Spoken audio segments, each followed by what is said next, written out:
Spomnite se na muslimansko mesto, ki ga poskušajo zgraditi v Teksasu, kot nekakšen preizkus, kako bodo prevzeli Ameriko, potem ko jim je to že uspelo v Evropi. Kakorkoli, imamo nekaj novosti od Glena Becka o vsem, kar se tam dogaja, ker si lahko predstavljate, da je vse skupaj nekoliko zaskrbljujoče. Dobrodošli v oddaji Pushback, sem Meira K. Ne pozabite pritisniti na gumb za naročnino. Morda ste opazili, da ima daljša vsebina trenutno res težave v primerjavi z kratkimi videi. In prav prek dolgih vsebin lahko dejansko izobražujete in obveščate. Če torej verjamete v podporo ustvarjalcem, ki se trudijo govoriti o pomembnih stvareh, se naročite na kanal in na splošno spremljajte daljše vsebine. No, pa si poglejmo Glena Becka in posodobitev o tem, kako Ameriko prevzemajo islamisti iz Teksasa. Povej mi najprej, kaj se dogaja s to zadevo, Epic City The Meadows. Ja, ta skupina, kakorkoli se že imenujejo, si pravzaprav pravijo Community Call, prej znana kot Epic City, muslimanski stanovanjski projekt. Pravzaprav v moji okrožju, blizu tam, kjer si ti prej živel, v okrožju Collin, in tožili so komisijo za delovno silo Teksasa, rekoč, da se je komisija strinjala z določenimi pogoji, zdaj pa se več ne. Epic ni več kršil zakonov o enakopravnem dostopu do stanovanj. Nažalost, za Epic so bile vložene še dodatne pritožbe in komisija za delovno silo je našla še več kršitev.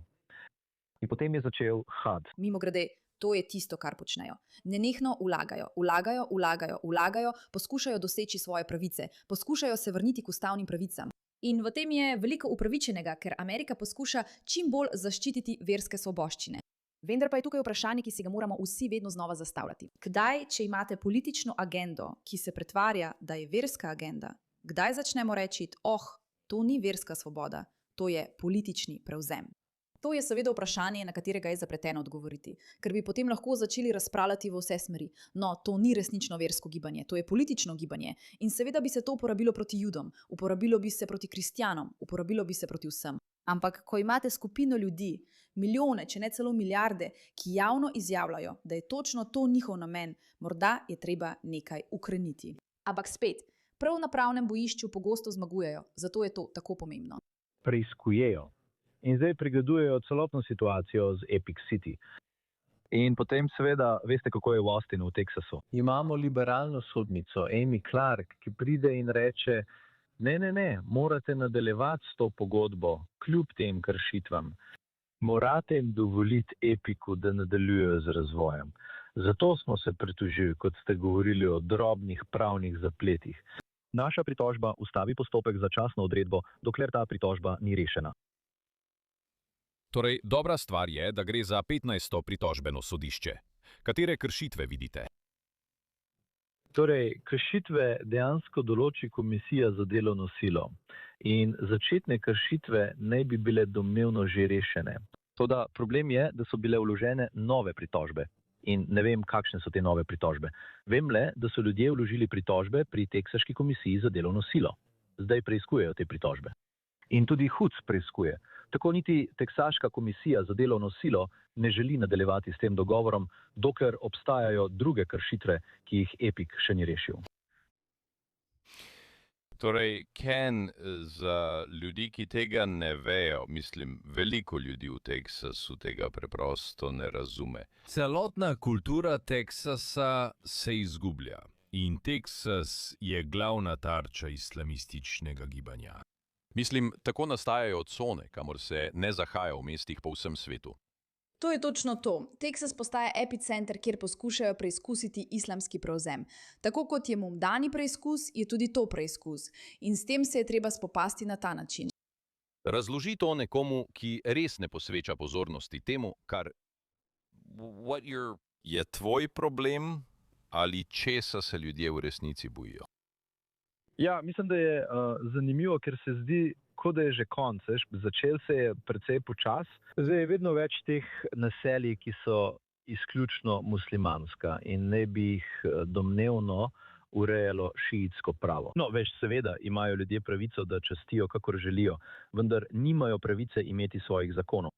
In eden od razlogov, zakaj smo tožili EPIC ločeno od vprašanja Komisije za delovno silo, je bil ta, da smo menili, da kršijo naše državne in zvezne zakone o vrednostnih papirjih. In menimo, da obstajajo tudi druga vprašanja glede načina, kako strukturirajo transakcijo, ki so nezakonita. In zagotovo menimo, da so kršili zakone o enakopravni obravnavi pri stanovanjih, ki jih sicer nismo pristojni uveljavljati, vsaj ne zveznih. Ampak veste, če boste živeli v naši državi, morate spoštovati naše državne in zvezne zakone ter našo ustavo. Ne morete razviti svoje male skupnosti in se na to odločiti, da boste določali lastne zakone, ki so ločeni in drugačni od zakonov države. In to se dogaja. Zakaj so tako odločeni, da zgradijo muslimansko skupnost te velikosti, še posebej v Teksasu? Koliko takšnih naselij obstaja? In zakaj je Teksas tako velika tarča? No, lejte, mislim, da ne vem, ampak lahko samo sklepate, da je to precej pomembna zvezna država. Če ne ostane močna, če ne ostane resnično konzervativna, če ne ostane republikanska država, bo zaradi tega trpela celotna država. In morda nikoli več ne bomo izvolili republikanskega kongresa ali republikanskega predsednika. Mimogrede, to je strategija, kaj ne? Govorili smo o strategiji z vidika priseljevanja. Spodbujajo stališča proti ICE, spodbujajo to agendo, da lahko pripeljejo veliko ljudi, ki bodo glasovali za levico, ker je zelo preprosto. Islamisti vedo, da proti republikancem nimajo nobene možnosti. Preprosto nimajo nobene možnosti, ker lahko takoj prepoznajo njihovo agendo. Toda demokrati so nasedli, popolnoma in brez zadržkov. Zato je agenda takšna. Naredimo tako, da demokrati vedno zmagajo na vsakih volitvah. Kako to dosežemo? Prvič, jih manipuliramo. V redu, da mislijo, da se soočajo z najslabšo stvarjo na svetu. Morajo iti in voliti. Drugič, jih spodbujamo, da podpirajo nezakonite migracije, da pripeljejo nezakonite priseljence, ki bodo seveda volili za demokrate, ki jih ne nameravajo izgnati, pa tudi proti republikancem, ki jih zagotovo bodo. In tretjič, prevzamemo ključne zvezne države, ki so jih republikanci vedno imeli, da lahko zagotovimo, da demokrati vedno ostanejo na oblasti. Tako lahko prevzamemo Ameriko. To je islamistična miselnost, zato so začeli s Teksasom. Če lahko prevzamejo republikansko trdnjavo, ker vsak človek zunaj Amerike ve, da je Teksas je republikanski. Vsi to razumejo in tako tudi čutijo. Zato, če lahko prevzamemo Teksas, lahko prevzamemo vse. Tako preprosto je, to je tako lahka strategija, ko jo enkrat razumeš. Želijo ljudi z izjemno opranimi možgani, ki nasedajo določeni retoriki. Želijo množico priseljencev, bodo glasovali samo za tiste, ki jih ne bodo izgnali. In želijo prevzeti zvezne države, ki so ključne za zmago republikancev. Preprosto, opravljeno, enostavno. Ne vem, zakaj ljudje tega ne razumejo. In zato zdaj vidite, da se v Teksasu dogaja nekaj namernega. In seveda to vpliva na vrhovno sodišče. Tako so vse veje oblasti pod nadzorom ene stranke, kar mislim, da je tukaj končni cilj. Končni cilj, bodisi skozi te dogodke ali pa nasploh skozi progresivno gibanje v tej državi, je imeti enostrankarski sistem, kjer so volitve prirejene, a nihče ne reče, da so prirejene. Preprosto so prirejene preko glasovnic po pošti, nezakonitega glasovanja in brez zasebnih izkaznic, vsega tega, kar poskušamo preprečiti zakonom za rešitev Amerike. In zdi se, kot da imamo poštene volitve. Na koncu si demokrati in progresivci želijo državo z eno stranko, kjer je večina volitev prirejenih, a nikoli ne priznajo, da so prirejene. In nadzorujejo vlado preko, nekaj posameznikov. To je tisto, kar si želijo. Ja. Točno to se dogaja. Točno to si želijo. In spet ne poskušajo manipulirati z vdiranjem v sisteme in infrastrukturo, ker bi bilo to nekaj, kar bi lahko izsledili. Poskušajo manipulirati tako, da premikajo demografsko sliko na način, ki ustreza njihovim političnim potrebam. Veki v Angliji.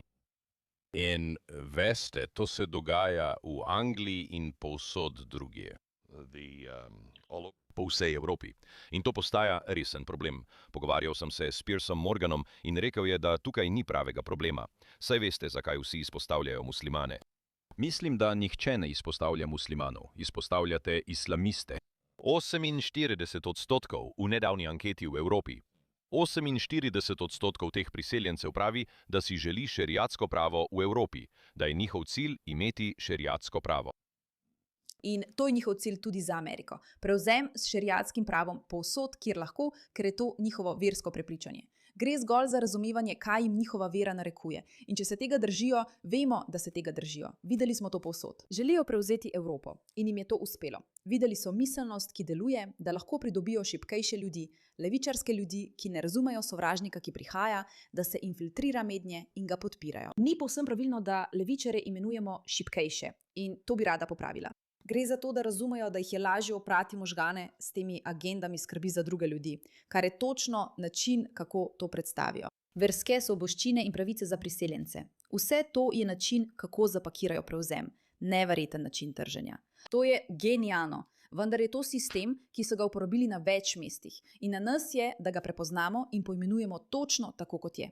Hvala za vašo pozornost glede te zadeve.